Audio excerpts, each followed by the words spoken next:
Welcome to the deep dive. If you're tuning in, you're probably someone who doesn't just skim the surface. You want that strategic edge. You're looking for the core ideas, right? The stuff that actually helps you make sharper decisions. Exactly, the aha moment that clicks. And today, well, we've got a really interesting mix lined up. Yeah, it's a bit of an unusual combination we're digging into. For sure. We're diving deep into, believe it or not, high-stakes poker strategy. Uh-huh. Rigorous rules for keeping your capital safe. Always important. And the wisdom of ancient Stoic philosophy. Sounds a bit scattered at first glance, maybe. It might seem like three totally different things, yeah. Like, what do cards, balance sheets, and old Greek philosophers have in common? But that's the core of it, isn't it? Yeah. These things, the pressure cooker of the poker table, the sort of cold logic of risk management and that inner strength, that mental resilience. They're all tied together, Yeah. especially when you're talking about mastering situations that involve, well, risk and uncertainty. Our source material today reflects that mix. We've got technical coaching notes from really high-level poker games, It's pretty intense stuff in there. and then these quite deep philosophical reflections, plus some really blunt financial analogies, almost designed to, like, jolt you a bit. Yeah, wake you up to the realities of managing resources, whether it's chips or cash. So our mission today is to pull out the essential principles, the non-negotiables for making sharp, disciplined choices.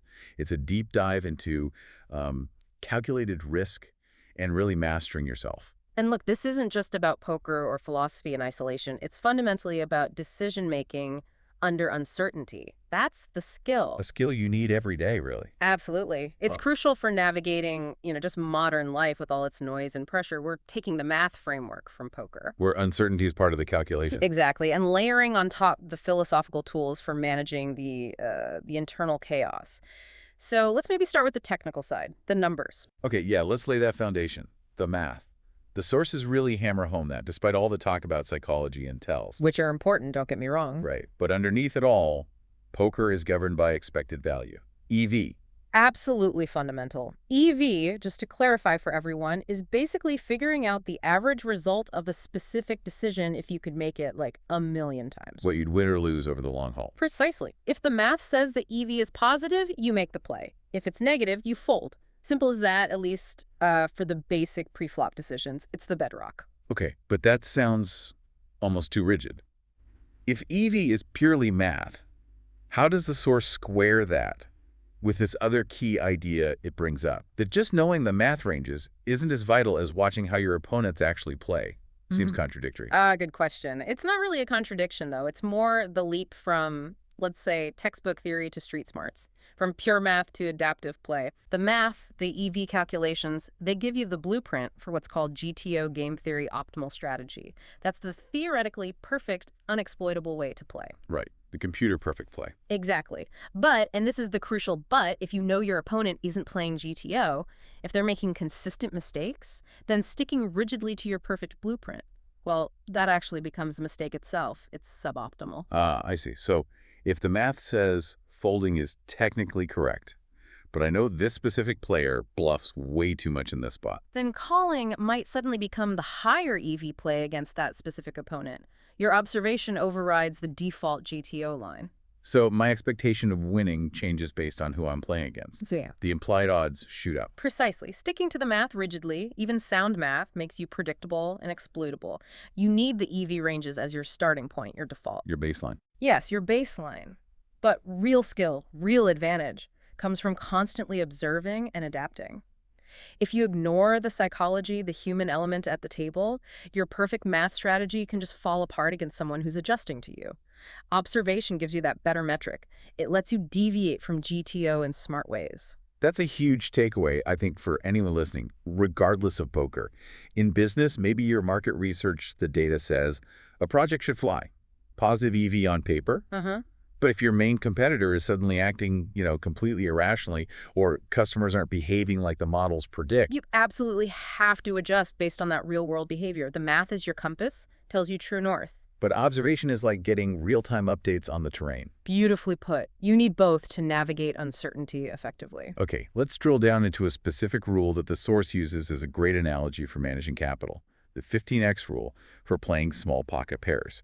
This is where the risk math gets really concrete. Oh, this is a fantastic example. Really highlights disciplined thinking about risk versus reward, or what poker players call pot odds and implied odds. So small pocket pairs, we're talking like 2 3s, 2 4s. Yeah, exactly.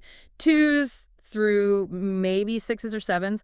Pre-flop, they're actually quite weak hands unless you hit that third card on the flop and make your set. Right, hitting 3 of a kind. And the odds of doing that on the flop are only about, well, roughly 8 to 1 against you. So maybe 12%, 12.5% of the time. It doesn't happen often. Okay, only 1 in 8 times. Which means, because it's a low probability event, the potential payoff if you hit needs to be massive. It has to cover all those times you call and miss and then have to fold. So the basic math says if I risk 1 chip, I need to win 8 chips back just to break even over time based on that 8 to 1 probability. Yeah. Makes sense.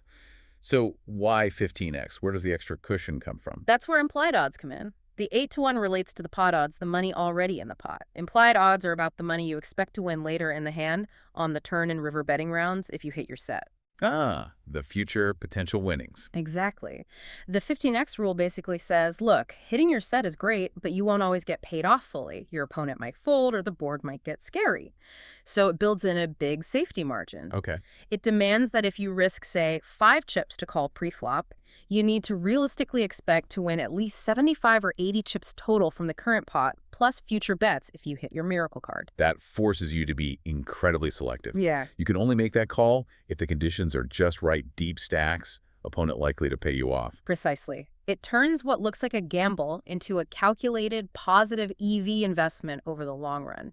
It screams discipline. So how does this map onto, say, managing a trading account or a business budget, where it's real money on the line? It maps almost perfectly onto things like setting stop losses in trading or just general risk management. Position sizing. Okay. Think about it. A trader might say, my absolute maximum risk on any single trade is 1% of my total capital. The 15x thinking applies there too. If I'm risking that 1 unit of capital, My 1%. I need to be pretty damn confident that the potential upside, the profit target, is significantly larger. Maybe not 15x every time, but the principle holds. If the potential reward is only, say, 2 or 3 times the risk, Maybe not worth taking that shot. exactly, it might be a mathematically losing proposition long term. It's a capital preservation rule. Only take the long shots if the potential reward is proportionally huge. Protect your base. That focus on discipline brings us neatly to the next point. Proportional risk. The source really stresses that the amount you risk isn't as important as what that amount represents relative to your total capital. Oh, absolutely critical. We get psychologically hung up on the absolute number. Oh no, I lost $100 or 100 chips. Yeah. But in strategic terms, whether it's poker or investing, that number is less important than its size relative to your whole stack, your whole portfolio. Risk is relational, not absolute. The source gives a really clear comparison to illustrate this. Let's walk through it. Okay, so imagine you have a decent stack, say 75 chips, you lose a small pot, 5 chips. Annoying maybe, but But it's only about 6-7% of your stack. right, it's a minor dent. You can absorb it easily. Your overall strategy doesn't really need to change much. You're still in a strong position. Okay, now the other scenario. Now imagine you're short stacked. You only have 10 chips left, and you lose just 1 chip. Just 1 chip sounds insignificant. In absolute terms, yes, but proportionally. You've just lost 10% of your entire stack. That single chip loss is actually way more damaging to your ability to play effectively. Wow, yeah. Losing 10% drastically changes what you can do next. It limits your options, forces you towards riskier plays, maybe. Exactly. It cripples your leverage. It pushes you closer to the edge, to being forced all in sooner. So the lesson is, paradoxically, when your capital is low, your tolerance for even small absolute risks needs to tighten up dramatically. You have to be more conservative with small amounts when you have less overall. That really highlights the danger of thinking only in absolute numbers. It does. And this idea, this need to protect your base capital is captured so well by that donkey metaphor the source uses. Right. Tell us about the donkey. It's quite memorable. So the analogy goes like this. Think of your fortune, your chip stack, your investment capital, your company's cash reserves. Think of it like a sturdy donkey. Okay. Got my donkey. This donkey can carry a decent amount of weight, right? It gets you where you need to go, but it has limits. If you keep piling on the weight, maybe unnecessary purchases in real life, or taking on too much proportional risk in poker or You trading. overload the poor donkey. Exactly. And eventually it just collapses under the strain.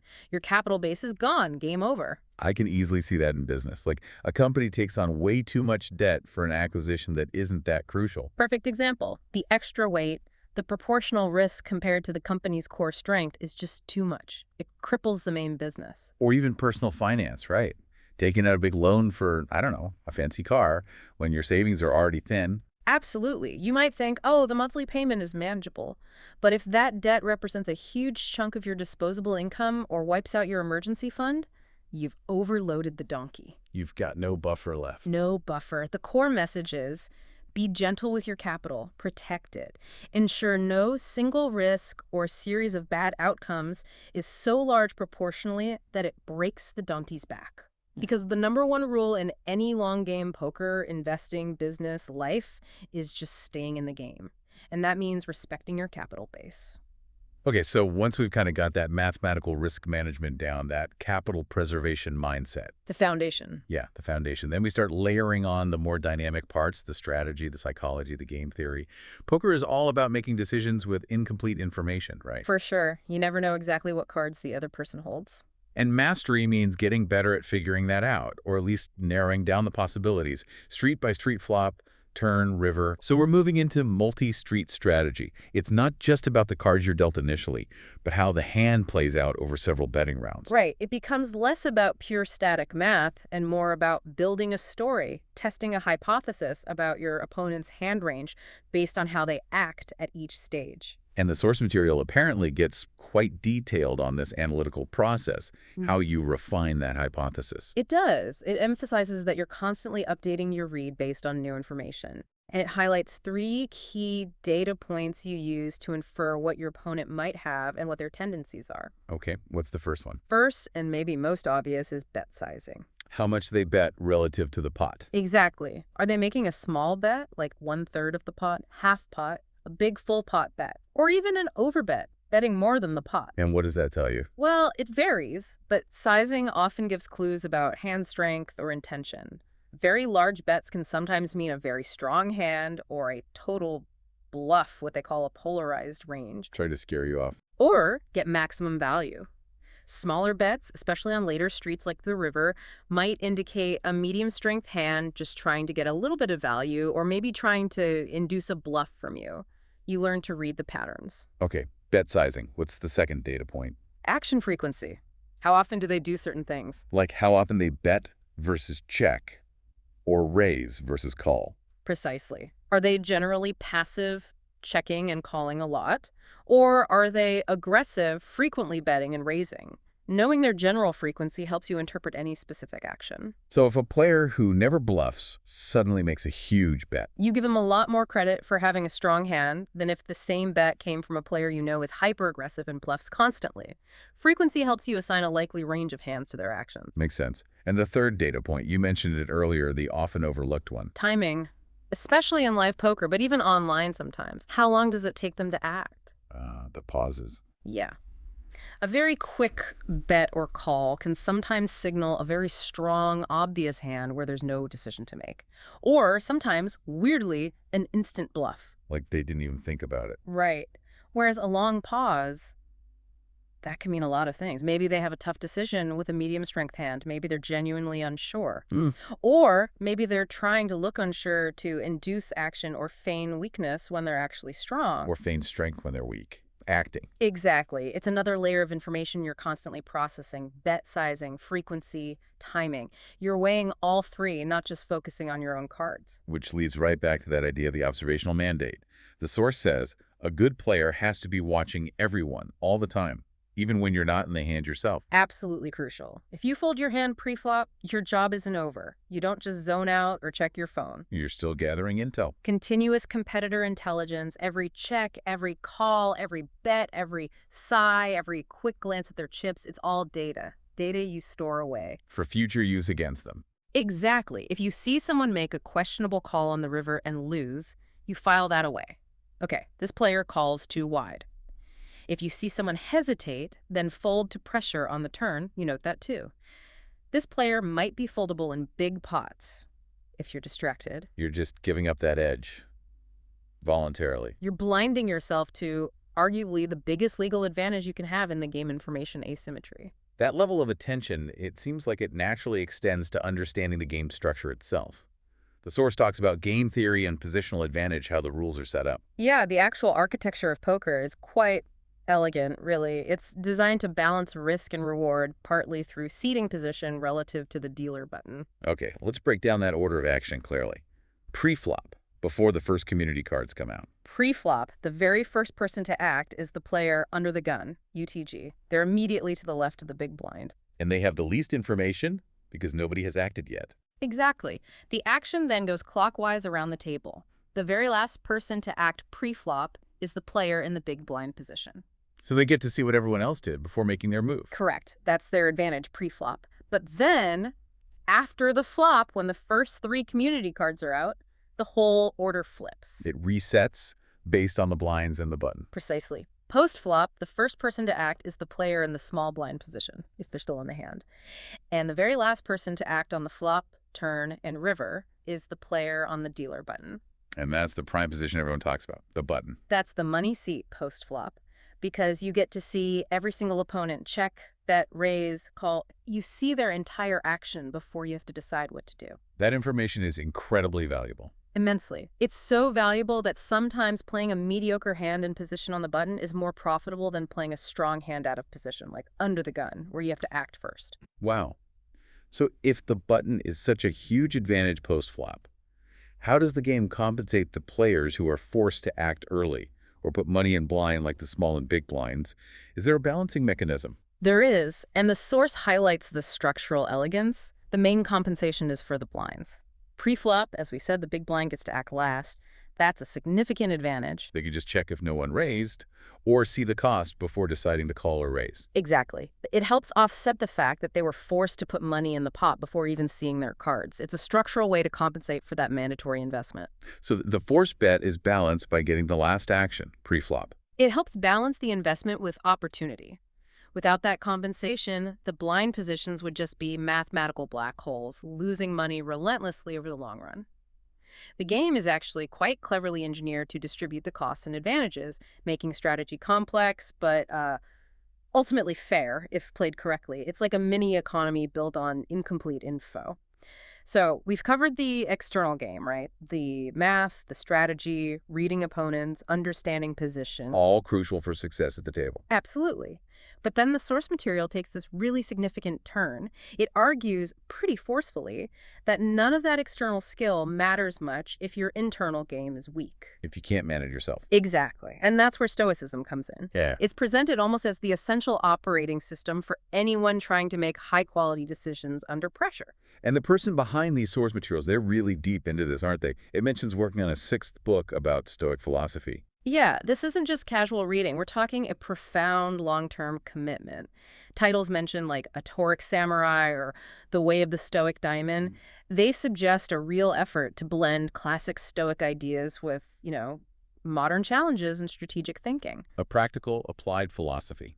Very much so. When someone is that invested, it means they're likely filtering everything through that Stoic lens, how they handle a bad beat, how they manage their time, how they react to external events, focusing on what's in their control versus what isn't. And that mention of wanting to re-edit all the previous books before the end, that speaks volumes about commitment, doesn't it? Yeah. That drive for perfectionism. It's intense, that idea that your work, your system is never truly finished, that it can always be refined. It mirrors that constant striving for optimal play in poker, doesn't it? That pursuit of GTO. Always looking for the leak, the imperfection. Exactly. It's the philosophical version of premeditatio malorum, anticipating not just external setbacks, but flaws in your own thinking, your own framework, and applying that relentless refinement to your health, your finances, your mental defenses.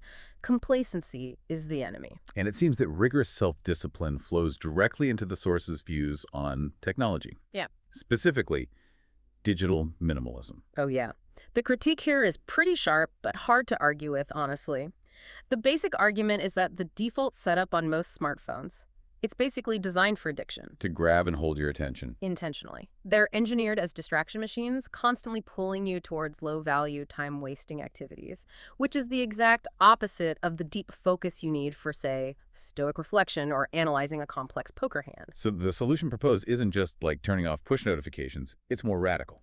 Much more. We're talking about really restructuring your relationship with the device, using things like custom launchers to hide distracting apps, using macro tools to automate common tasks without getting sucked in. And this specific mention of interfacing the phone via desktop using something called Saphira.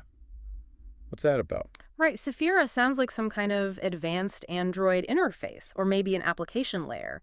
The point seems to be creating a barrier, forcing you to consciously connect your phone to your computer to perform specific tasks, rather than just passively picking it up and scrolling. So you have to be intentional. You can't just mindlessly open apps. Exactly. It forces the phone back into being a tool, something you use deliberately, rather than something that uses your attention. It's like you're dictating the terms of engagement. Taking back control. It perfectly illustrates that wild animal analogy the source uses for technology.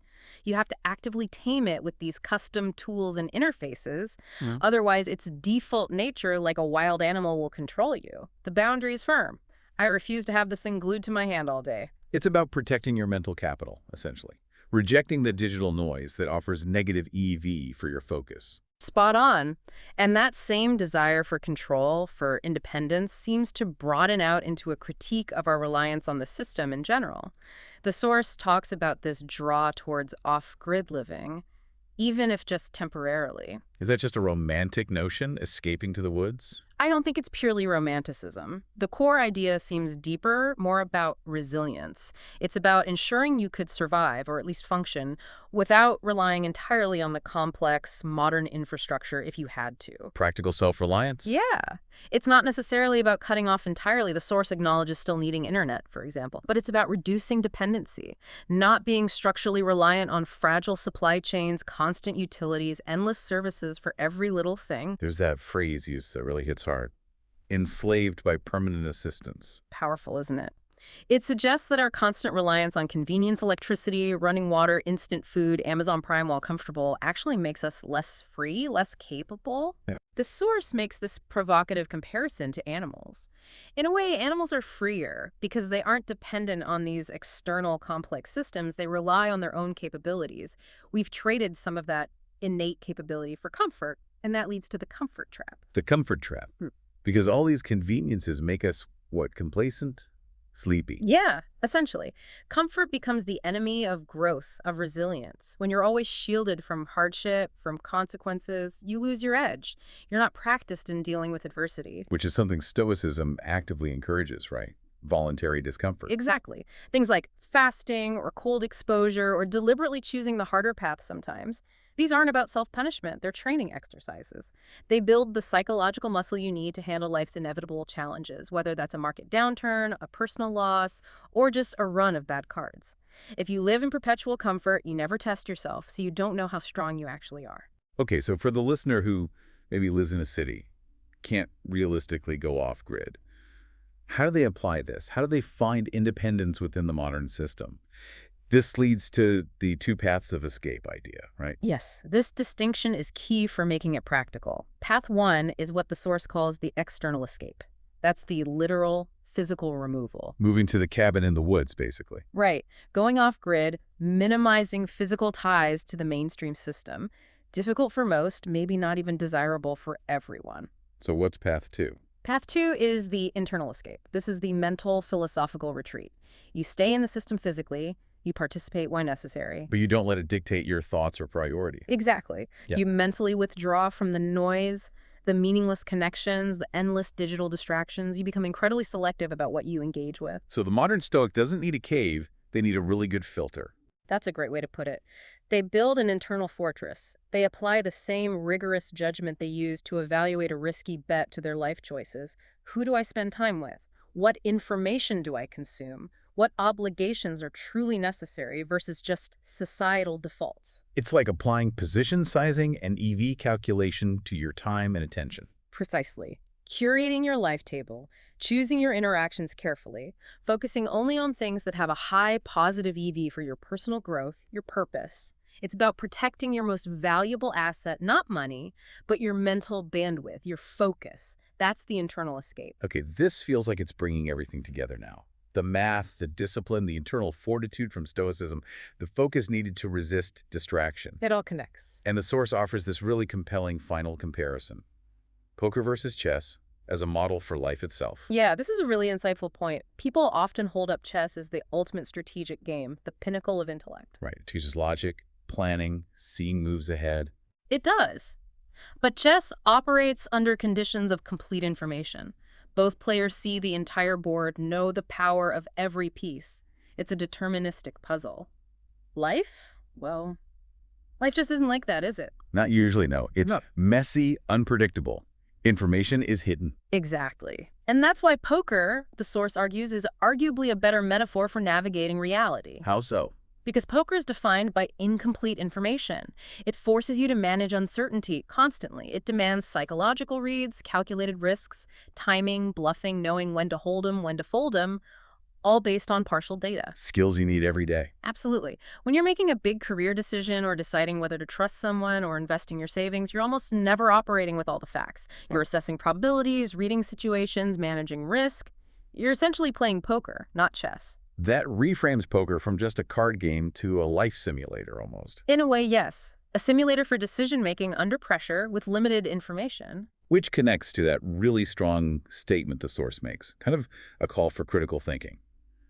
Most people do what the system tells them, but poker teaches you to think for yourself. It's a powerful assertion. If you just passively accept the default settings in life, the standard career path, the conventional financial advice, the way your phone is set up, what society deems successful, You're essentially playing the hand you were dealt without thinking, playing passively. you're letting the system play you, in a sense. You're accepting potentially low EV options without questioning them. Poker forces you to constantly calculate the best move for you in your specific situation with your specific information, even if that move looks weird or goes against the grain. It builds that muscle of independent thought, non-conformist thinking based on evidence and calculation. Yes, you stop just accepting the situation and start figuring out how to strategically navigate it, maybe even exploit it, based on your own analysis. And finally, this ties back to the philosophy side, blending that flexibility with Stoic judgment. The source uses the bamboo wisdom analogy. Right, that's drawing from Eastern traditions like Zen or Taoism. The idea that bamboo bends in the wind, it doesn't break. So be flexible, adapt to life's pressures, don't be too rigid. Exactly. Prioritize survival, resilience through adaptability. But then the source adds that crucial Stoic layer, the twist, Which is, but reject what's unworthy too. so it's not just passively bending to everything. No. It transforms passive acceptance into active strategic discernment. You bend when necessary, yes, but you also stand firm and reject things that violate your principles, drain your energy for no good reason, or simply aren't aligned with your goals. You use your judgment, your internal system, to decide. You apply that refined Stoic operating system. Is this demand on my time worthy? Is this relationship healthy? Is this digital tool serving me or enslaving me?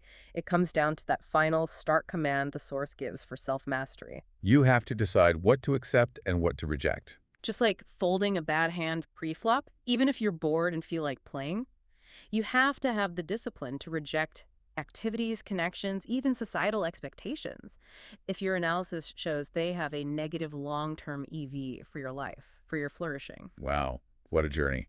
We went from the nitty-gritty math of the 15x rule for pocket pairs. Yeah, very specific. All the way to designing a life philosophy that helps you resist digital addiction and think independently.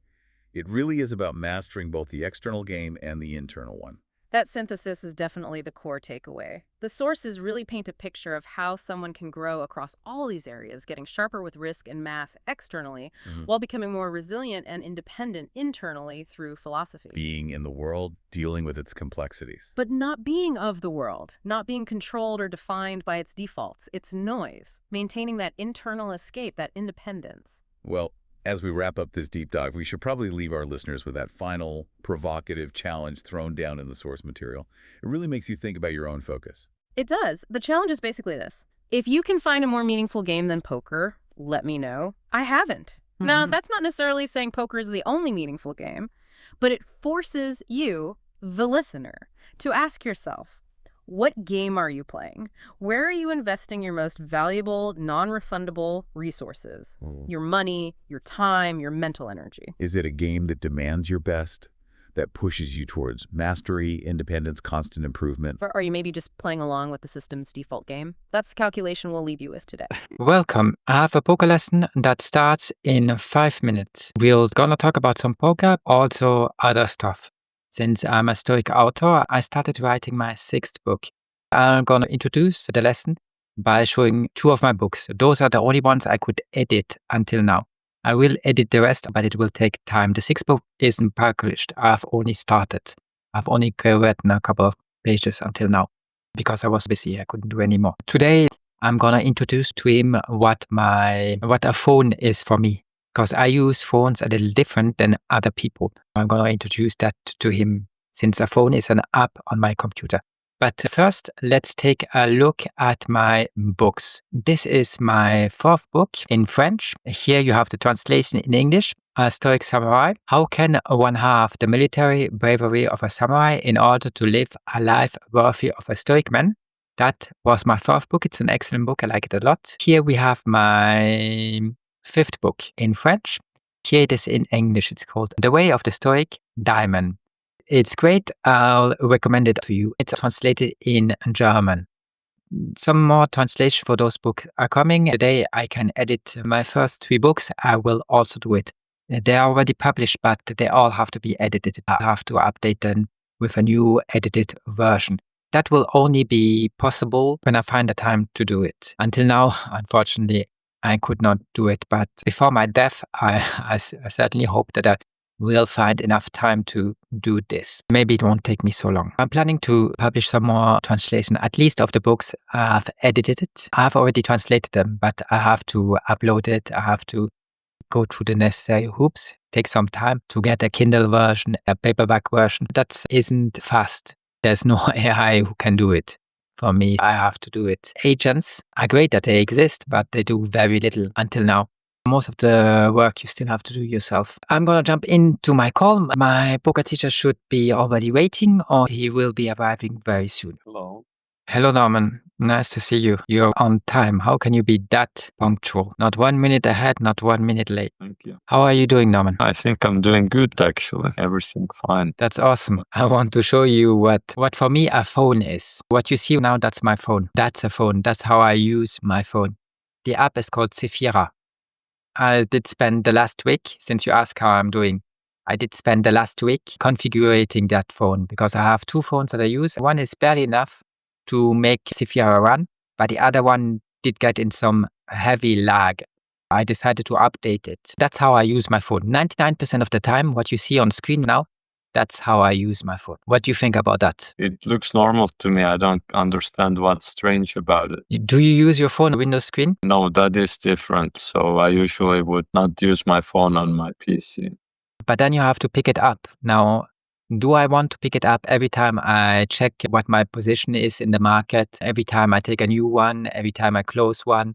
Every time I adjust my stop loss? I'm trading 10 different markets at the same time now. Do I want to do that every time? I don't want to have my phone in my hand all day long. The web interface, well, it's less good designed. I like it less. I like less being on the web version. Now, this is not perfect what you see, because it still keeps the format in portrait mode. That doesn't have to be actually the case, because Yoda OS, the thing I use on my Rocket glasses, is Android. That doesn't use vertical.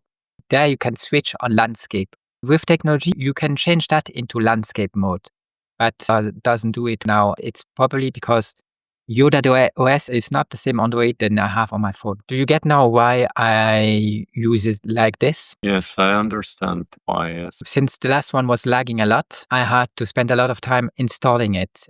Every time I get a new phone, I learn a lot because I have to work a lot on it to make it work properly. I'll show you how my launcher looks, for example. You tell me what you think. Let's stop this. This is something I automated. It's just an app where people put up pictures. They're quite nice. They're photographs. They share their pictures. Even if they're amateur photographer, I'm really astonished with what they can do. Since it's anyway open, why not let it run something nice on screen? Here you see what my launcher looks like. Those are the apps I use the most. MacroDroid is to have macros running. This is my alarm clock. This is volume to interact fast with it. A Meteor app, so there's basic stuff. Here, note-taking app. This is if I want to turn it off, if I want in sleep mode. This is the browser I use. Then I have folders with a lot of apps in it. Here for trading, this one he generates. That's the most used app he always put. Since I was installing a lot now, the most used app was this for the last week because I was only installing a lot of stuff. I can show you a folder, for example, with not too personal stuff in, maybe pictures. So here you have the apps I use for pictures on. You get the idea. Any comments on my launcher? What do you think about it? How does it look compared to yours? I think I have like the default stuff there. I have the default background picture. It certainly looks different. You made it more minimalistic looking. It takes less attention from things you don't want to focus on, I think. Well, the launcher that comes with it, actually, they did a lot of work on it. I have a Nord 4 phone. That's now my baseline regarding performance. Every phone must be at least as capable as this one. If not, I won't buy it. I use that launcher because I don't like the normal launcher because it shows you like little numbers when you get messages. I find it very disturbing. This one looks a little more minimalistic, as you say, where I still can do a lot of stuff with it. I don't want the total extreme where you only have words, nothing else. That's the most minimalistic stuff people go for. I don't want it that extreme, but I also don't want the normal stuff because I think it's too addictive. It makes you open apps you don't actually want to open. Would you like to comment anything on that, or do we jump to the next topic? I don't really have a comment on that. I don't use my phone too much. Let me show you just one last thing. You see that button here? That's a macro that I created. When I click it, you get the idea. It is quite nice. I shouldn't get too much distraction. Since I use some apps who block most messages, I didn't block my agenda message. But apart from that, I blocked everything until 7 p.m. I think we have looked enough at my screen. What else do we talk about? I was reading your book a bit. I was thinking recently how for people that I know seems to be a big thing in companies, this thing called HR, human resources. Yeah. Funny to me in a way because it reminds a little bit like kindergarten or school in that way, that there's handlers, people making sure you act in an orderly way in the company, make sure things like that. That's been one thing I've been thinking about. Then with your book, I was thinking how we're dependent on the system for our food, for our electricity. Also myself, I feel somehow made me think of going off grid. That I think it would be nice to live somewhere where I would actually sustain myself without the system. I think that's the only way to actually not be dependent on the system, is if you can actually sustain yourself without it. Even though I like to think of myself as quite independent, all these things, then actually I can't really say I am, as I'm very plugged into the system through the stores, electricity, everything in our world. I guess it inspired me to do more camping or even move to the countryside at some point, sometime in the future. How much off-grid would you like to be? Well, fully, ideally. But would you not want to have internet? What comes to my mind, I think I would like to have it, but what for me would be interesting would be every modern thing I'd use would have to be a thing I could do without. I think it's fine to have internet. If it gets turned at any moment, it won't change if I can eat or sleep or live. As long as I could have my own way of heating my home, having food, then I don't mind the modern appliances if I'm able to disconnect from them. But overall, I think it's good once in a while to take some time off internet, to be a few days without it. I think that's healthy. I like the idea. But when you say off-grid, people have different definition for that. I'm just trying to figure out how far you want to go when you say off-grid. Would you like to live in Africa, hunt for your survival? Do you still accept some commodities, some civilization, some link with a town, a small village? Or do you want to cut all of it? Then I'm part of the system. If I think of off-grid, then actually off-grid. Doesn't have to be Africa though. That I get. It's great to get back to nature. That's awesome. But if you go too much off grid, you will just make your life hard. Then you will lose a lot of energy for stuff that could be automated. If you go somewhere where there are very few people, you will have much more link to nature. That's nice. But the price to pay is that there are not as much conveniences. I really don't know how far you want to go. I think you can do a lot if you have the money. If you just go to the countryside, live somewhere where there may be 30 people around you, I think that's already huge. Like they did in the Middle Ages, actually. Being not a peasant, but living in an environment where around you only see peasants. I think that's already a lot off grid. I'm not sure you have to go more than that. It really depends on who you are, how you want to live your life. Now look at that picture. If I could see that every day, I would be very happy. I like everything you see on screen now scrolling down. I like much more than what I see where I am in being such an environment than have cars around you, honking, people showing off their wealth by acquiring cars they can't afford. That's all madness. What are your replies? Since I think when you talk about this, it's because you're contemplating it. Maybe one day you can offer you such a lifestyle, then you go for it. I'm really curious to see. I was talking more about occasionally. It doesn't mean I can't return to civilization. It can just be like a holiday. So you just want a vacation house, for example. But it could be sometimes even a few months. But in your book, you said this, that the state's logic of enslavement is to make citizens in the same condition of permanent assistance.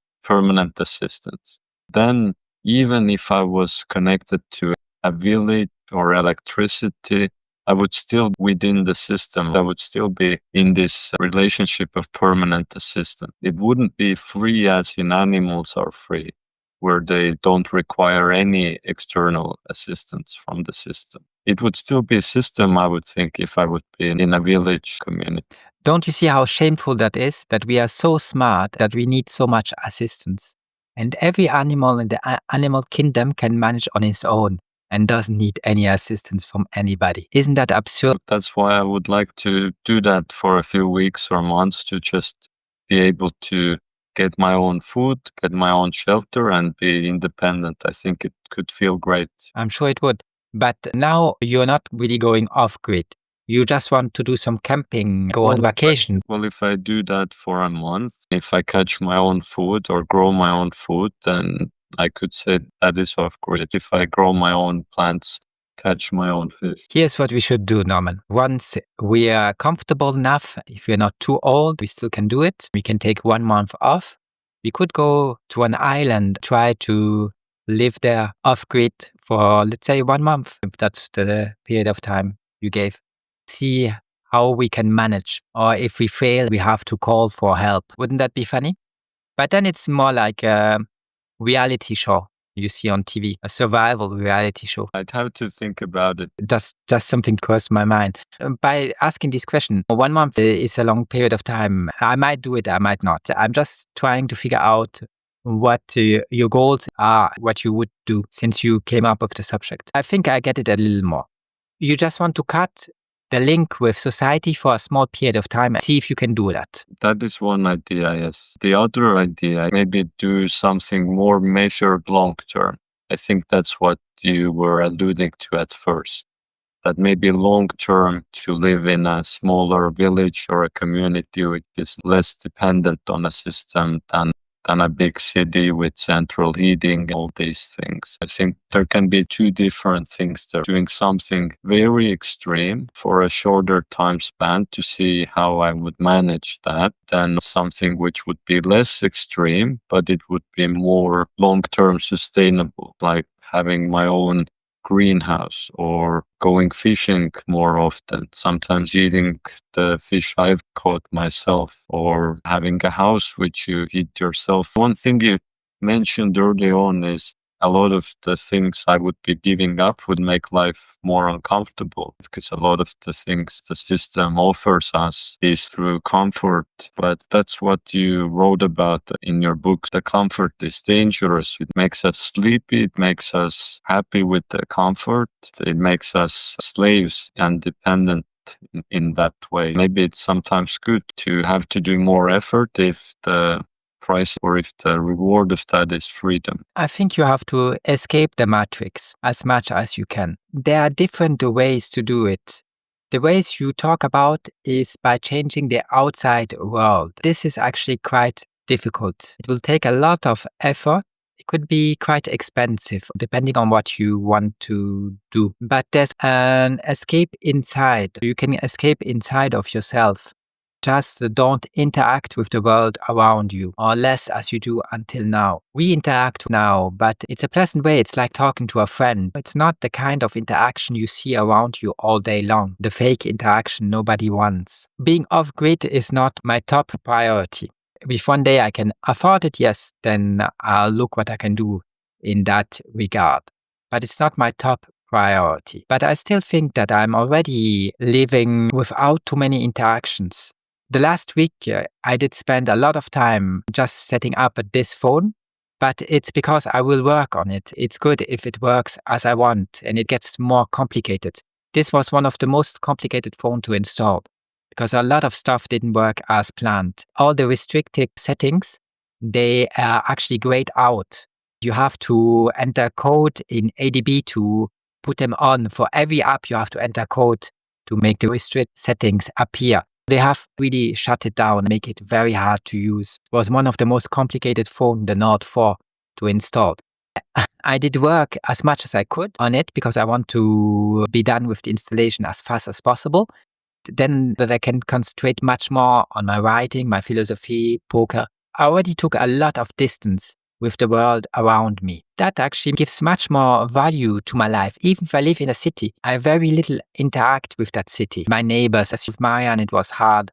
And she was the best I could find. It's not easy to live with people. We talked about that last time. But there were nights I was working all night long. I went to sleep at maybe 9 o'clock in the morning. My life is already very different. And I have retreated in myself. With technology, virtual reality, there's a way of escaping, living without any connection.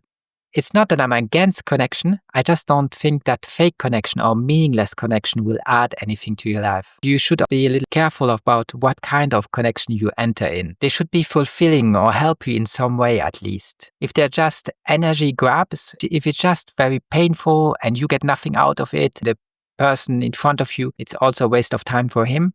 Well, then it's better to retreat, find something in yourself. In literature, there's much you can do nowadays, as long as you're not obliged to show up at 9 o'clock and be somewhere from 9 to 5. If you don't have to do a 9 to 5 and you manage to survive financially, you can retreat in yourself. You can find stuff that has meaning, gives you some fulfillment. What do you think about that, Norman? Do you understand a little why I talk about it? I do. I guess what you're saying is it's possible in the modern world to have some Stoic principles, to create your own system or way of being in it with integrity. I understand that. Nothing wrong with that. I'm already, in a way, trying to do that as well. I just wanted to share some things I dream about. That's very interesting. Thank you for doing that. I like the subject of our conversation. I find it interesting. Let me know if you change anything in your life or go in one direction or another, how it turns up, if you're happy with it or think it was better before. Let me know your thoughts in the future, what you try. I find it interesting. Thank you, Norman, for sharing that with me. Sure. Now, what do you remember of last time? We were looking at the expected value of pre-flop decisions. What did you take away from that? We realized that ranges are not the most important thing, that I really have to pay a lot of attention on my opponent, how I interact with them on the poker table. But that ranges, I said, are meaningless once you don't play totally wrong card. They're quite meaningless. A lot of other skills have to be acquired, but those skills are quite hard to acquire. It takes a lot of time. Is that the answer you want, or is there something more specific you wanted to talk about our last lesson? I like that way of saying, is that the answer you want? It's more about, I don't have a specific answer in mind. In a way, I guess you could say that's the answer I did want, because I think it shows that you remember last time's lesson and you paid some attention to it. I think that's great. Did you try it out when playing? How was playing poker this past week? I tried to do it. I didn't play enough to see really how it will go. I think it's interesting. I think that maybe one day I'll be able to integrate that part of the analysis in taking decision on the poker table. It is less mathematical, more psychological. We'll have to see my hands, what I did and why I did it. If I did not just play like a robot, like what the ranges say, the math says, but if I did take some decision where I adapted my way of playing to my opponents, we have to find out. But that might take 6 months, 1 or 2 years until we see when I'm doing something, if that's any good. I don't think 1 week can give us much information about that. Now, the past few weeks, we did what we did last time. Then the week before that, we did poker percent game where we practiced pod odds, calculating outs. We also did a lot of guessing the percent of winning of different hands. So actually, it's been quite a while since we did the good old reviewing hands you've played. Have you selected any hands for review for today? No, there's no hand selected. Okay, how about you would feel us just reviewing the last tournament you played then? Sure. Great. Let's pause on every decision you have to do. If it's not an obvious decision, I think this one we can already guess you folded this hand. Maybe we can go to the next one. Or actually, let's do something different today, which is let's replay every hand, even if you fold. Could you replay this hand? Just pause whenever someone makes an action. After there's an action, okay, that's already time to pause. Right? First hand of the tournament, first action that we see. What would you guess his average hand is that takes this action? What would you guess without any ranges? Because I don't think any range would have a 4.7 big blind raise in the under the gun position. I would guess ace, king of suit. Not as his strongest hand, but his average hand. Yes. I don't disagree with that. I would have more room for doubt, but certainly it looks extremely strong. Let's see how it developed. Let's pause after there's the next action. Okay, what do you think about this player? What's his average hand like? Should be 8-8, pocket 8. I like that. If it's not a paired hand, what's an unpaired hand you could call there? Something that intuitively would make sense. Ace, king suited. Okay, very strong hand. How would you like my guess of something like queen 10 suited? It shows that you think he can do it with a more wide range. Exactly. I don't think he's so worried about the big raise.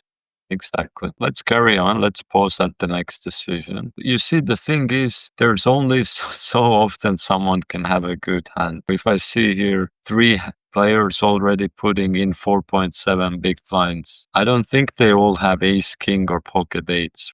That's why I think that some of them more likely have hands like king, queen, or queen 10. Does that make sense? Yes, it makes sense. Maybe pocket threes. I wouldn't be shocked if one of them had pocket threes. Yes, but that probably would be a mistake. Wouldn't be a mistake for player 5, but for the others, it would be a mistake. I don't agree with that completely, because we are quite deep stacked here, and the reward is almost 20 times what they're risking. The general rule of thumb, did I teach you that rule of thumb for pocket pairs? Like what should be the risk to possible reward ratio? Is it the thing where you say, if I can make so much, then I can play it? Yes, exactly. How many times is that much?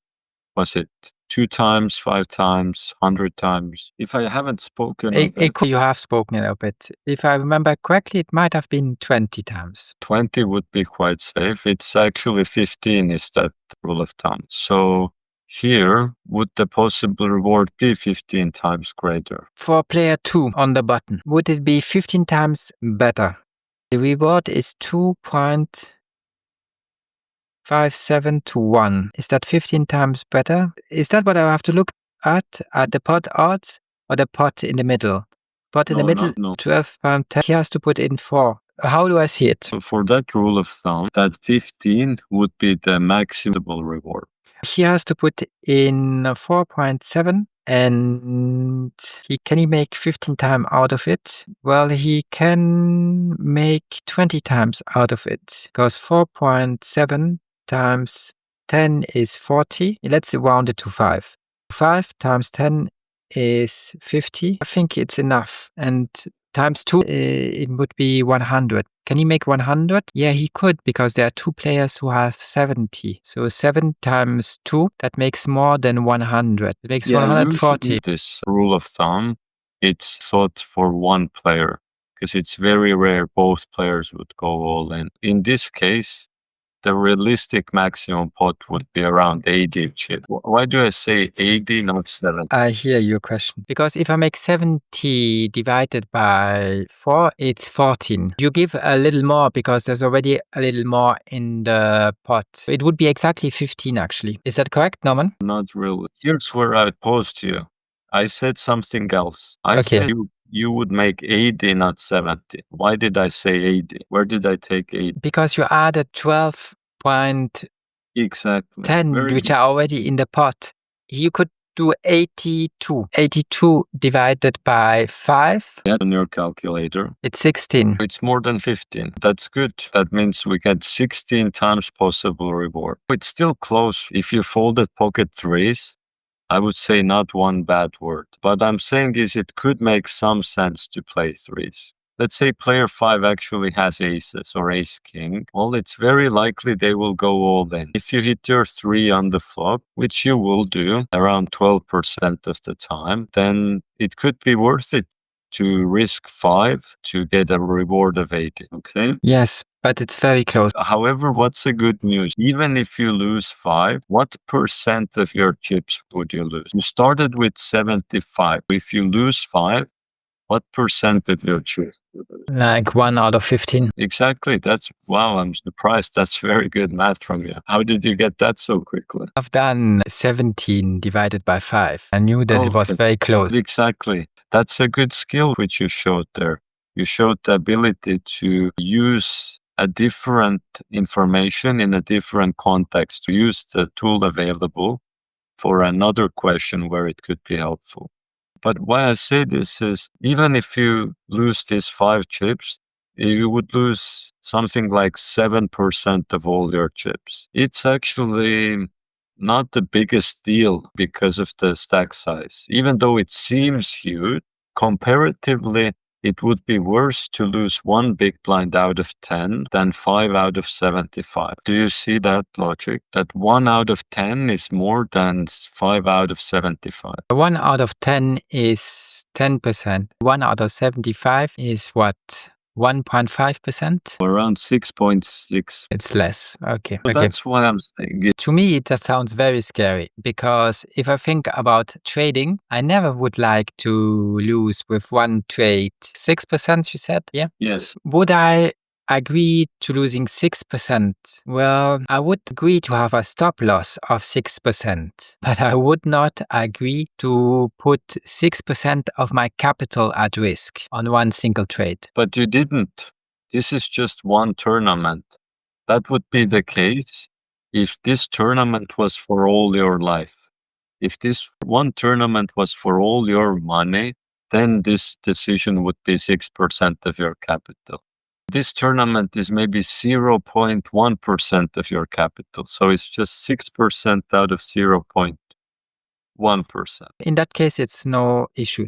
But in that case, even if you take a risk of 100%, it wouldn't be an issue. Could I ask you another question? Sure. These questions are very interesting to me because they're very closely related to trading, the risk I take in the market. So that's why I take more time to answer them and think about them. I like that. That's great. Here's a question for you. If you have 10 big blinds, what's the maximum reward usually? It should not be more than 10 big blinds. But how many? How much can the reward be? Plus the pot. So it could be 30 big blinds. That's very rare. Why? Because if the other player has 50 big blinds, how many of their 50 big blinds can you win if you have 10? You can only win 10. And usually in the pot, there would just be blinds and antes. Let's not focus on this hand, but in general. If you have 10 big blinds, usually you would go for a play where the maximum reward is a little bit better than doubling up. Do you agree on that? Yes, I agree on that. Even though risking one chip out of 10 is 10%, the maximum reward is just at 10 big blinds.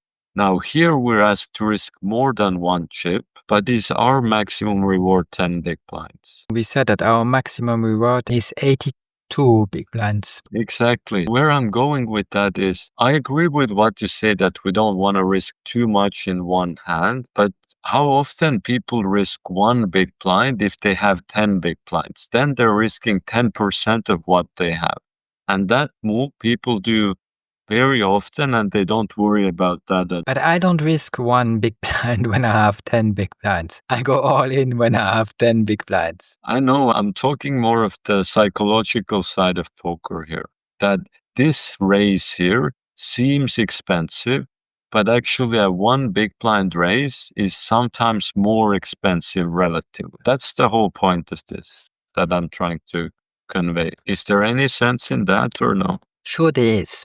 You want me to realize that it all is depending on how many chips I have. If I'm more wealthy, then I can look at more flops and see if anything hits. Exactly. Which is more expensive for a poor person to buy a new pair of Nikes? Let's say a poor person makes $1,000 and they want to buy new shoes for $100. Is that more expensive for them than for a person who makes 10,000 to buy a phone for 500? Even though the phone's 500, they make 10,000, whereas the poor person makes 1,000, but the shoes cost 100.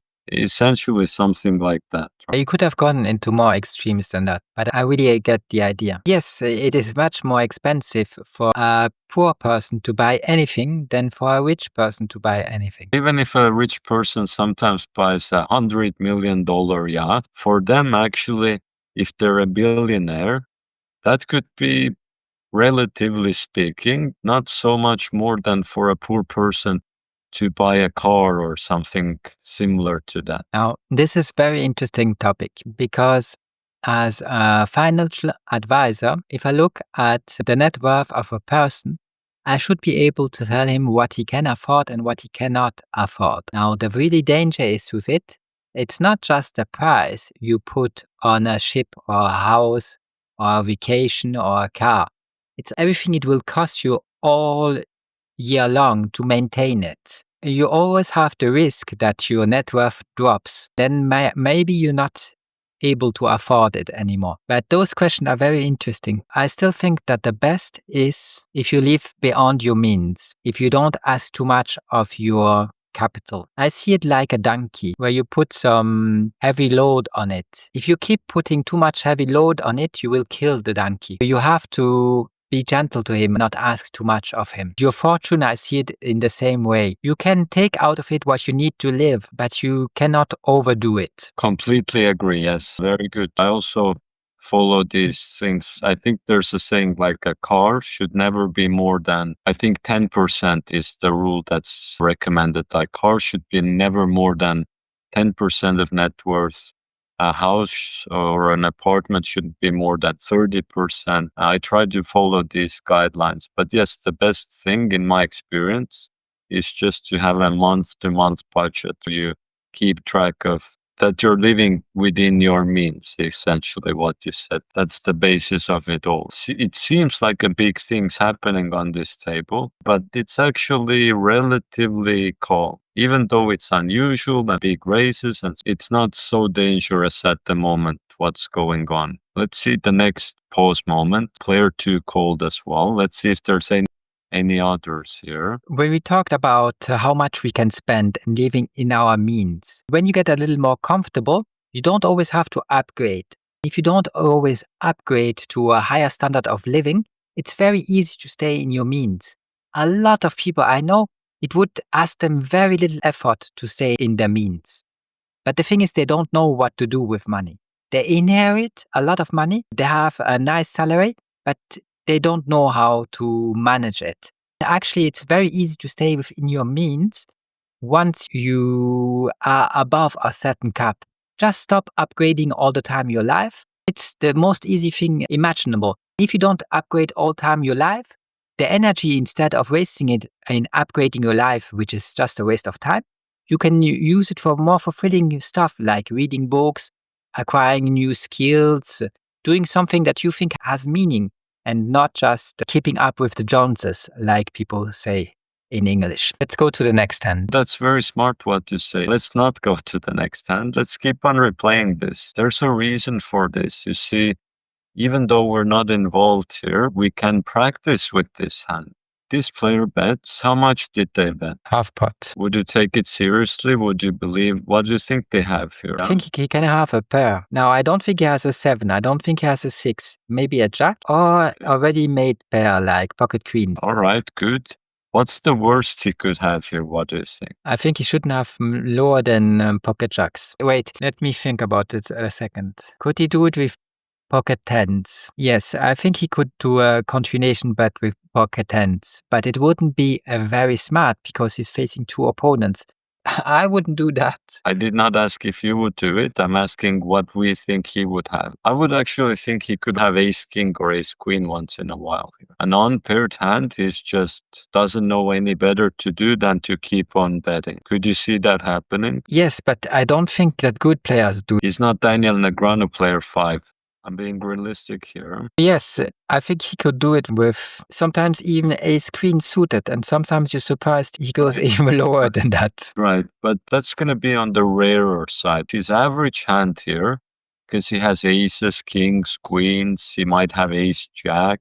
His average hand could still be like a good pair, like a jack or pocket tens, like you said. We should take it seriously. If we had something like a 7 here, what would you do with a 7 here? Let's say Well, somehow had a magical 7. I would fold, of course. Good. Now let's see how it continues on. Let's pause every moment. There's a player 7 calls. Pre-flop, I think you said pocket 8s for him, but he could have a hand like queen jack or something.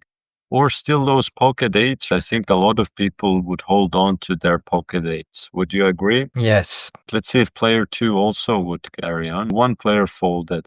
Maybe player 2 had those pocket 3s and was taking wild gamble to hit a 3. 2 ways. Let's see a turn. This player keeps on betting half pot. Does that change something for you compared to the flop that he keeps on betting? Well, for me, it does change something. It was already dangerous on the flop, and now he keeps betting. How do I know that he didn't have a jack and now it improved it to 2 pairs? How do I know that? For me, yes, it would change something. But for him, I think he would just keep doing that with the hand he does it. And maybe that hand is pocket tens. Well, then it would make a lot of sense now to do it.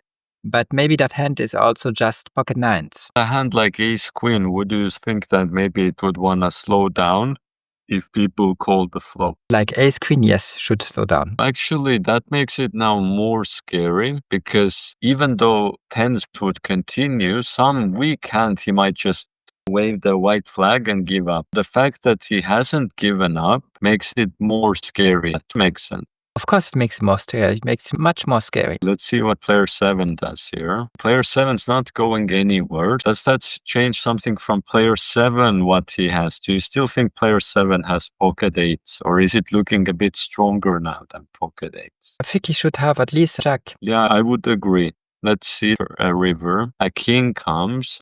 Which player do you think might like that king a bit more? If any of them.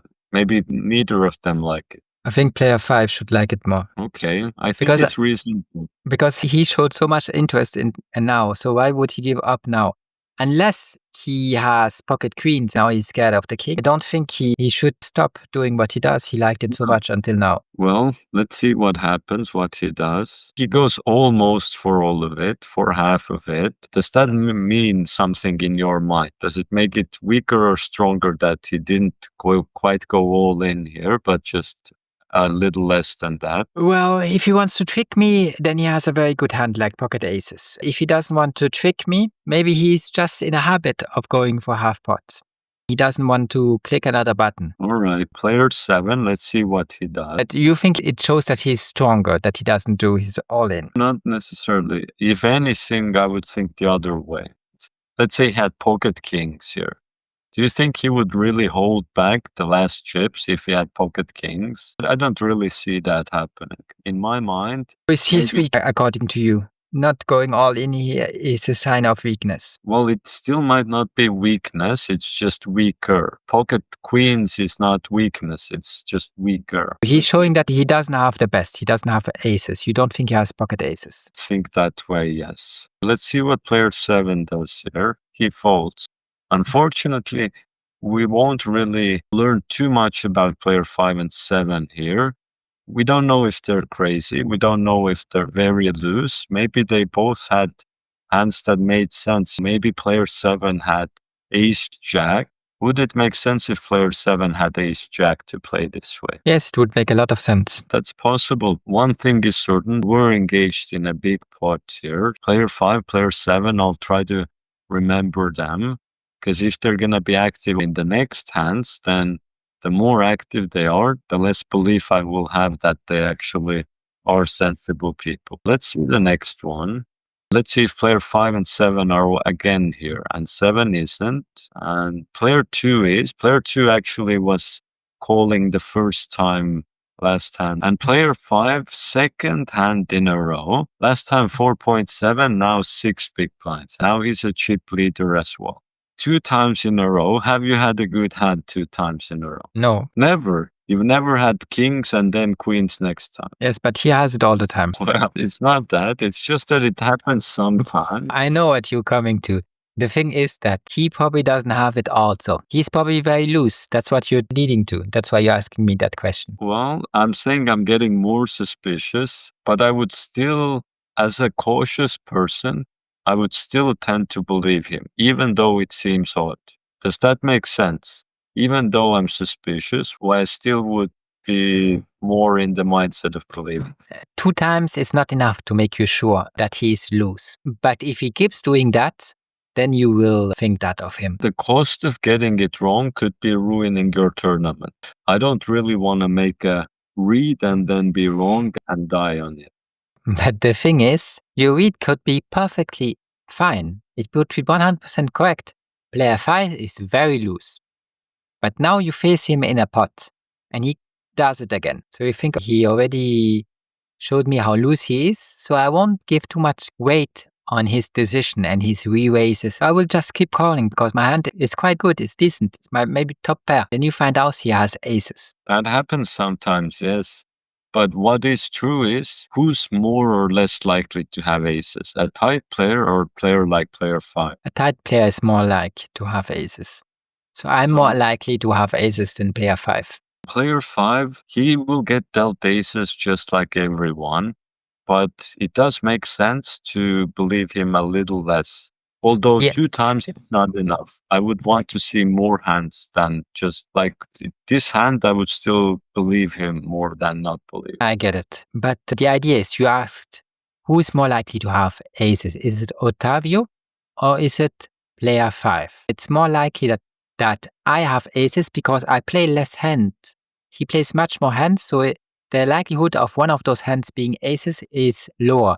We get the same amount of aces, but he plays just much more hands. Every hand, his likelihood to have an ace is lower. Well, here's the thing. Would we know better how loose player 5 is if we had seen 10 hands in this tournament rather than 2 hands? Of course we would. You tell me to be prudent because he could just have had twice very good hands. Exactly. Once the tournament's gone on like 10, 20, 30 hands, then we would have a perfect picture. We would know if he's played 15 out of 20 hands, or he's just played 3 and 2 of them were the first 2 hands. The thing is, you have time to win against player 5. You can win against him in any of the next 30 hands. We don't have to really start risking it all in the hand number 2. That's the whole point here. Let's see how it carries on. Player 2 calls, second time he calls big bet, and now player 4 makes his appearance. Now player 2, I already see him as a looser player because he's limping. He called 4.7 last time. Player 2 to me seems like he wants to see flop. I'm not convinced yet, but it could be. Yes, I agree with that. But to me, it seems that he's more prudent for now than player 5. Certainly seems so, yes. Let's see how it develops. Okay, 6-2-6. Now, usually on this board, what do people have usually on this board? Nothing. Nothing exactly, other than the sixes on the board. Now, player 5, however, if we do give him some belief, what kind of a hand could he have based on his pre-flop raise size? If we still have some belief in that he could be an honest player. Well, then you should have a mate pair with a picture on it, a boardware Yeah. card. You see, even though usually people have nothing on it, if player 5 has pocket queens, he still has a good hand on this board. I know that. It's interesting. I see actually what I should think about. Your lesson, the point of your lesson is to show me what I should think about when I play and why I should pay attention at people. That's what you were teaching me. That's very good. It's very smart of you showing me that in this way. Thank you. Yeah. Thank you. We Great should- that you studied this. I'm showing how I would think in these scenarios as well. We could do that a couple of times. I get more used to what to think until I can have the internal dialogue that we have together right now without you having to tell me. That's great. You see how, in a way, it's easier to do it for a hand that we're even not involved in. Because there's less, how to say, somehow when things are personal to us, it's tougher to be objective than we're neutrally watching it from a distance like a referee. Does that make sense? That's one of the reasons. But the other reason is that if I'm involved, I have to think about my hand, how to play it. Now I don't have to do that. I can only think about what my opponents do. Yes, that's great. All right. What happens here? Something new happened with player 5. He doesn't do anything, which is very strange because here he should go half pot. He's showing some restraint here. Finally, he's showing restraint. Would there be a reason for him to show restraint if he had that high pair like queens or jacks? If he has a high pair, then he could be only scared about a 6. The probability that somebody has a 6 is very low. So he shouldn't show any restraints. Yeah, most likely he wouldn't. Perhaps he doesn't have queens. What else he could have here? Again, if he's loose, can he have an ace queen suited? I don't think so. He should have an ace queen suited. That would be extreme. Can he have anything else than a board worker with a picture? Can he have ace king offsuit, ace queen offsuit? I don't know. To me, it's very strange, his behavior. It's like if you see a madman in the street, you don't really get what he does. Okay. Well, to me, ace king or ace queen would make some sense. Pre-flop, what was the decision? Was there a raise pre-flop when it got to him? Or was it the limped pot? Do you remember which one it was? I think he started betting a lot. Exactly. And Imagine it limps to you and you have ace queen. Would you feel like you have a hand that's good enough to go for a big raise? yes, I would think so. And then you see two players don't fold. Even though they limped, even though they have weak hands, they didn't fold to your ace queen. How would you feel then about it? I wouldn't feel good anymore. Okay, and then you get a board with 2 6s and you just have ace queen high. You also saw last hand where you're making big bets and one person called flop, called turn. I think there's still some grounds that he's maybe not a madman, but maybe he thinks everyone else is. Maybe he thinks it's time to slow down with my ace queen. These guys are not folding. I get it. My analysis was wrong. I actually wanted to correct myself, but you did it before I did. His behavior, to me, did make a little sense, but now that I think about it, it makes more sense. He went for 6 big blinds. It was a limp pot. Is that correct? You've done similar moves where you have a good hand and you want to make the limpers fold. I go for 5x. Well, he went 6. Maybe he has a French teacher who says a different number. It's not such a big difference. He still could be a good player. For one, he did not bet here. That's something that shows some deliberation for him to slow down. Let's see the next action, if there is any from player 2. There isn't. 7 comes. Should that 7 be a card people connect with very often? I don't think it should be more than the other cards. As no one bet the flop, it's quite often it could go similarly here that no one wants to bet here either. Let's see if that's true. Player 4, player 5, and player 2. You see, actually, I could expect that because it's quite logical. No one bet on 6-2-6. Why would they start betting on a 7 if it didn't change much? I think it makes sense why everyone's still slow. But I think that if they all call, there should be somebody who has at least a pair. Don't we agree on that? Do you know how often you get dealt a pocket pair? It's around 6%, close to that 1 in 15 amount actually, is where you get dealt a pocket pair. You want to tell me that all those guys did put 6 big blinds on the table with ace, jack suited? Well, maybe one of them had king, queen. I think player 2 seems quite loose. Maybe player 2 just had like ace 9 offsuit. I wouldn't be shocked for someone to have a very loose player. People really like their aces. Some loose players could even have ace 5 or ace 9. Wow, a 2 on the river. Everyone has 2 pair. And if no one had a pocket pair, does it matter which picture cards you have in your hand here? Now, you will have 2 pairs with a picture card. If you already have a pair. If they have queen, queen, does it matter? Yes, I think it does. Obviously that matters. King, king would beat it. Wait, please pause here. Why don't I think any of these players has queen, queen? Because they didn't bet. Not even once, they didn't bet twice. They didn't bet flop. We just discussed the type of hands we thought they had. You said one nice one. You said ace jack. Yes. You said some other ones. I said king queen. I said ace 9. I said ace 5. Now my question for this river is, does it matter which of these hands you have here? Does it matter if you have ace jack or king queen? Well, I think it's the best 5 cards in poker. And 2 pairs, that's 4 cards. There's 1 card missing. That card will make the winner or the loser. Am I not right with that? Well, exactly. That is correct. That's why I'm also asking this. What is the one card? It would matter a lot what the picture cards are they have. What's the one card you would want to hold here? Ace. Any ace. Now, why doesn't the second card matter? Because it won't count. Exactly, it won't count. If someone has an ace, the way this hand is gone, it seems a good chance an ace will take it down. There's also a good chance of a split pot now. If 2 players have an ace, that could happen, exactly, yes. But it is very good chance for that. Let's see one action on this river. No real reason to bet. It's not like anyone has a good hand here. Let's see if everyone checks here. Great. Now, why this is amazing is we will now learn a lot about player 2, player 4, and player 5. So far, we were guessing. We were guessing if player 5 is a maniac or reasonable player. We were guessing if player 2 was loose or not. Now we will actually get some real data to back it up. Now, let's ask a very hard question. For you, it's very easy. For me, it's very difficult to answer.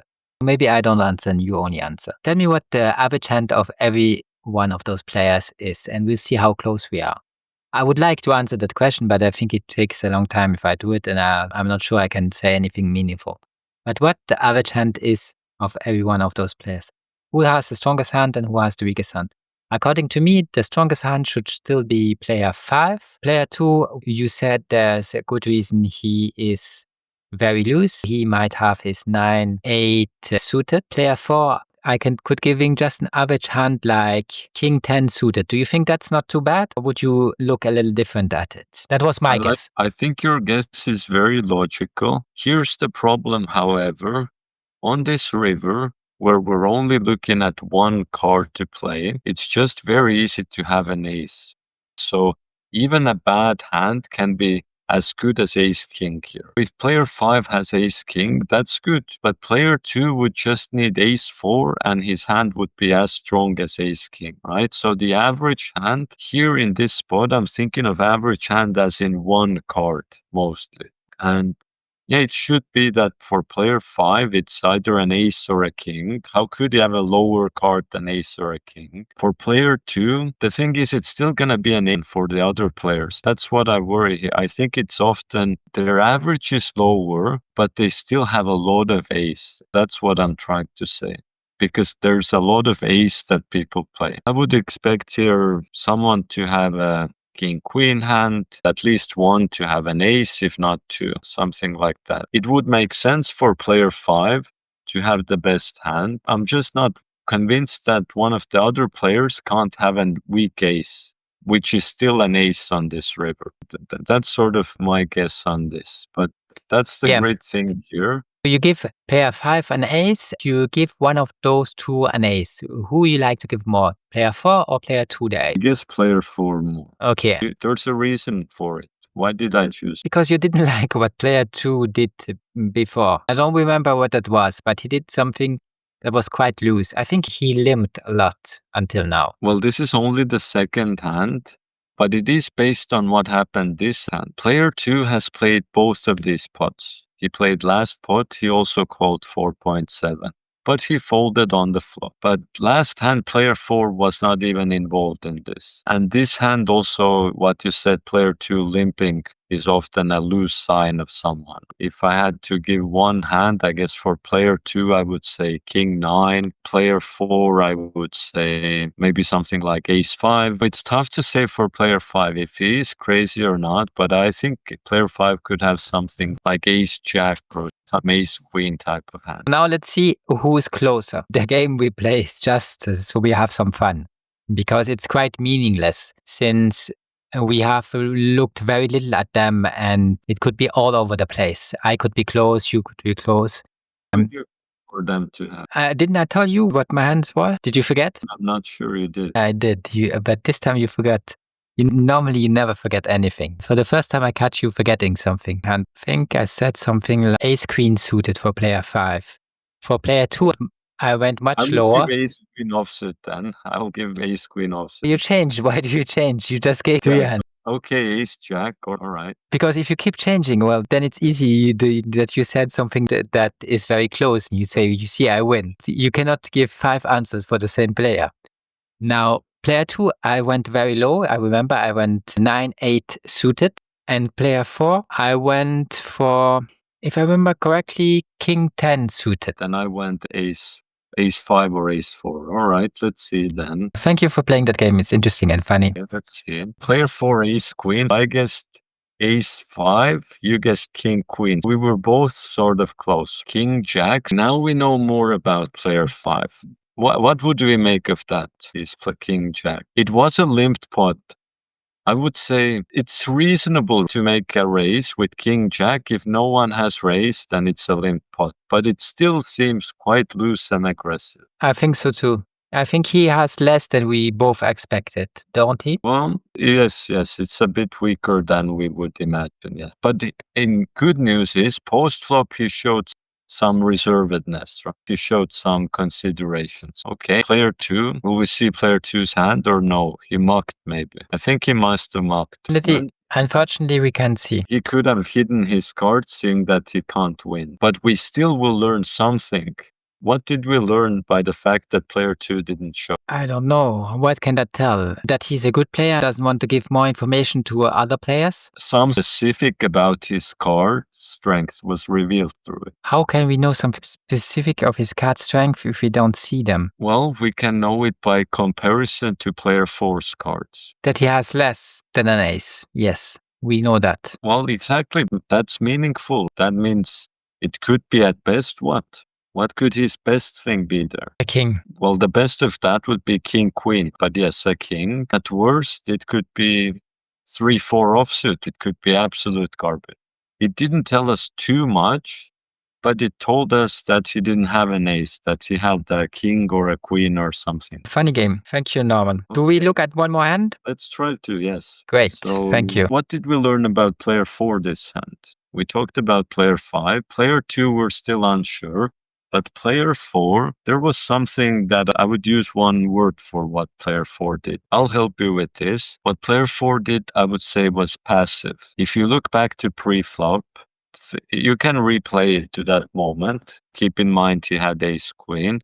But player 2 had limp. He was small blind. What was the first thing player 4 did? On what? The flop turn or? Well, all streets, but I'm thinking specifically of pre-flop. That was odd. He called, he didn't raise, but that's normal, I think. I wouldn't want to raise with ace queen suit when player 5 makes a 3-bet.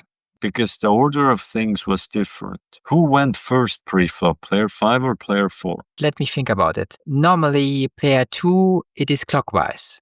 Normally, player 2 goes forward, then player 4, and player 5. Normally, that's the order. Pre-flop is different. Is it player 4 that goes first? Pre-flop. I don't know who starts pre-flop. I think that's The important button, for you to learn. the button starts pre-flop. Is that what is the thing? That is correct. Then he would have gone first. Yeah. What did he do? He only limped with his ace queen offsuit. Yeah, that's also not true. What did he do then? Pre-flop, the player who goes first is under the gun, who was player 6. They all folded until player 2. Pre-flop, under the gun goes first. Player 6 goes first. Pre-flop. They all folded, then player 2 limped. It's the same. Then there's no difference. There is a big difference. I Because don't get it. who went after player 2? Who was next after player 2? I get that. After player 2, there is player 4. We have cutoff and Something weird happened. he only called. He didn't 3-bet. No, a 3-bet is something different. A 3-bet is if there's a raise already. But he should have put more money on the table, more big blinds, at least to fold player 5 out. He shouldn't have just go for a limp with an ace queen offsuit. Is that correct? Exactly. But then I really don't understand what the difference is between pre-flop and flop. Because to me, it's always the same. It's always under the gun who starts first. Once we see the flop, that's where player 4 goes first. Okay. But in that case, if pre-flop, it's the button who goes first. Under the gun is player 6. Here, he did go first, but according to me, he goes first. Pre-flop, he goes first on the flop. I don't see why he doesn't go first. Not on the flop. On the flop, player 4 goes first here. Exactly. No, player 3 would go first on the flop if he was. Player 3 would go last. That's the significance of a dealer button, is that you can go last on flop, turn, and river. That's the significance of a dealer button. That's why people want the dealer button. Okay. On the flop, player 4, small blind goes always first. On the flop, on the turn, the river, the small blind goes always first. Yes. Pre-flop, under the gun goes always first. Yeah. Who goes last pre-flop? Pre-flop, last goes the big blind. Yes, but post-flop, last goes the dealer button. That's the difference. Yeah. Now, let's just think I don't make that mistake in the future, because what we told now, there's a reason why it is, why the game has been designed in that way. Why has the game been designed that the button on the flop, turn, and river is last to act? Why does the dealer button get an advantage to see everybody else? Why is that? Yeah, I would answer it a different way. I would say that is the norm. That's what the dealer button signifies in a way. One thing it signifies is that in a friendly game, that's the player who deals the cards. But that's what the purpose of it on the table is, that everyone knows he goes last. The point of it is to keep track of order. So why him? There is no reason for it. It goes clockwise, right? Next hand, player 4 is dealer, and then player 5, and then 6, and then 7, and then you, and player 1 and 2. There doesn't have to be a reason why he goes last. It's just someone has to go last in poker. Yeah, but why was the game not designed that the dealer button is under the gun? Always under the gun. It's a good thing to see what the other players do first. So they gave the rewarding position as the position to go last. I don't know why the game was designed as it was. There's a long history of that. We give the best seat to the dealer button on the flop, the turn, and the river.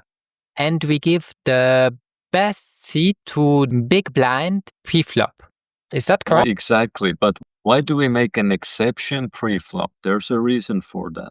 I would say because the poor guy has to put one big blind on the table. Exactly. Because they already have the most invested pre-flop. Essentially that. But why couldn't we do the same exception on the flop, turn, and river for the big blind? Well, then the rules would have to be different, that they would have to put in one chip every flop, turn, and river. Games rules are different in that way. You could. Now, the thing is, the guy who made poker, I think he was smart. I think he had a good reason to make those decisions. I don't think he did them by throwing a coin, seeing what comes up. I have some reasons for it. Why do we even need pre-flop? Why do we need a mandatory bet like the big blind? We need it to start the game. We need the big blind so that there's always something to play for, that there is something to win and something to lose. However, once pre-flop is over, then there's already something in the middle. We don't need another big blind for the flop, turn, and river. because there's already a pot happening. After the bets on the pre-flop, there's already something in the middle. We don't need another round of the blind bets. It's just the first stage to initiate, and afterwards, there's already something to play for without new initiations and to have more punishments for big blind. That's my understanding of this. I get it up to a certain degree what you say. I will think more about it. But the big blind gets punished pre-flop because he always has to put one big blind on the table even if he doesn't want to play his hand. And because he gets punished, we do him a little favor. We say, okay, you get punished, but you can see what everybody else does. And maybe you're lucky and everybody folds and you get your big blind back. On top of that, the antes. That's what we do until the flop. But on the flop, we say, now you're not punished anymore. Because now there's already money on the table. If you don't want, you can just fold. The big blind that you had to put pre-flop, you don't have to put one more big blind on the table on the flop if you don't want to. Here, you get less punished. Then we give the best seat to the button. You lose your best seat, but we give it to the button. Why do we do that? Because he will be last. Why do we give him the best seat now? Because someone needs to be, it needs to be someone. I guess another reason could be because the dealer button is dealing the cards. They're doing the work of dealing the card. But he doesn't do that pre-flop. Pre-flop, he does the work of dealing the cards. Does he not? And that's why we don't punish him. That's why we don't punish him. That's why we don't give him the punishment. We give it to big blind and small blind. That's why he's excluded from the punishment. I will have to think about that. You have to read some history poker books, I feel like, for that. It's interesting. It's just when you change the rules like we do here, there must be a reason for it. The guys who did it, they aren't stupid. They thought about it a very long time. If they didn't come up with the best thing possible, then poker wouldn't be the game we play right now. Then we would play with the other game that is better. So if it stands the test of time, there was a good reason for it. The thing you're missing is poker has had a lot of rules over these 100 or so years it's played, or more even. And sometimes how it works is different people have different rules. But then the rules people like the most get the most popular. So sometimes there isn't the reason, it's just that there was 100 different ways people played poker. But for whatever reason, one of those ways, everyone who tried that kept on doing that because that was the most fun. So it could be possible that no one really thought of this out, but it just over a long time developed where rules changed and people found this to be the most enjoyable. Now, I don't know, maybe there was one person who figured all of that out at some point, but you'd have to read it from a poker history book. But people keep changing the rules, and actually I don't like that. For example, now they changed the rule with the bomb pots. They always try to make a little tweak on it and get some more player playing it. But I don't like when rules change all the time. I like chess because the rules never changed. I get that. Do you want to see one more hand or do we stop here? Let's try to see it. We learned something. Player 4, player 2, player 5. Let's see this one also. You see the order. Keep an eye on this. Go back to the start. You see who goes first here. Player 7, under the gun, goes first. Okay. You see player 2 again. Player 3 is our first time. What do you think? Do I believe player 3 here or not? Why not? He was very prudent until now. Exactly. Let's see how it goes forward. What about player 5, however? Again, this player 5. Third time he's in it. He had what? King, Jack last time. Which was quite loose to make a 6 big blind raise with just King, Jack off. Player 5, I have my doubts already that he seems certainly on the looser side. How loose, I don't know, but he seems to play a lot of hands. Player 2 folded, which is new. He limp folded. Player 5, player 3, okay. Yeah, this time it's more. It's 7. Last time it was 6. Different player, different race. Now see who goes first here. The small blind goes first on the floor. Yes, he goes first. On this board, player 3, how can player 3 have a bad hand? He did the 7 big blind raise. No, he did not. He called the 7 big blind raise. He did the 7 big raise pre-flop. Player 3 did, yes, exactly. You can replay it. I believe you. He did the 7 big blind raise pre-flop. Okay, he should have a good hand here. He should have an ace, a king, or a queen. He should have at least one pair. Or even two of them. But let's see what goes on. Player 5 goes first as his small blind. Okay. What are we expecting from player 5? Player 5, I just want to add a comment. It looks like a little like what he did last time. He showed a lot of initiative before the flop, but on the flop he cooled down, and now he does the same. Well, since he called 7 big blinds, he should have one of those cards, but he still is very prudent. What could he have? He could have a king, queen. He's scared of the ace. Does that make sense? I guess it makes some sense. I don't know. Sometimes it's good to be agnostic, say that you don't know. Yeah, but just I want to get in the habit about thinking about those players. If you would want to think something else, then tell me. If not, we do the same with player 3. The thing I take issue with is I see it differently. Last hand, player 5 was the initiator. He made it 6 big blinds and then slowed down. This time, he just called player 3.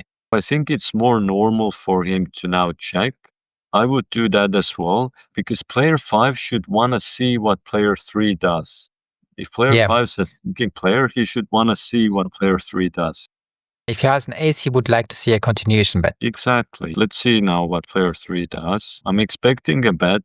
He does bet. He's likely has at least a good hand here. What does player 5 do? He should fold. If he doesn't fold, it would be a little strange, but let's see. Unless picture cards. He could have picture cards. Let's see. It looks like both players have picture cards here. That's what I would conclude here. Minimum. I would think that they both have aces. Could have a hand like king, queen, or someone, but that would be even worse. Now we get a straight. Let's see how it goes. Very high risk of a straight. Let's see what our player 5 does. He checks again. 3 slow down is the big question. It looks like player 3 doesn't really have a jack. Maybe either of them. Let's see. River doesn't change anything. Now player 5 goes first. Let's see if he attacks after player 3 slowing down. He does. He doesn't go half pot. He doesn't go pot size. He just goes all of it. What's he saying essentially? He's saying that he has his jack. He's saying, I have a jack, you don't have a jack. Essentially this, yes. Do you believe he has a jack? I think I'm not sure. Certainly he could. Here's the thing though. Do you believe he has a jack? I do. Okay. Why? Here's the question. Why? Click on the flop. What this player 3 does. Player 3 bets and player 5 calls. Here we know he has something at this point. Could that something have a jack in it? Do you have queen jack? I wouldn't call with queen jack. I'm not sure about but the way player 5 has played, would you expect player 5 to call? Not a question of you, a question of what we've seen from player 5 so far. It's just easier to compare to me than to compare to somebody I don't know. But I understand. He might have queen jack and he might call. Would I do it with king jack? Maybe. Because king jack, I know that I'm missing only a 10 to make a straight. That's the same case for queen jack. The same case for... It's the same case. But then I should call here with queen jack. I have enough outs, I think, to call in both cases. Don't I? That's a longer discussion here. It would be close.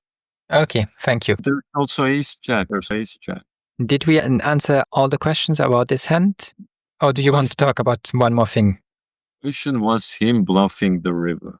How could he be bluffing? What would call the flop that would be a bluff? Would king, queen, 2 pairs be a bluff? With his all-in, he's representing the jack.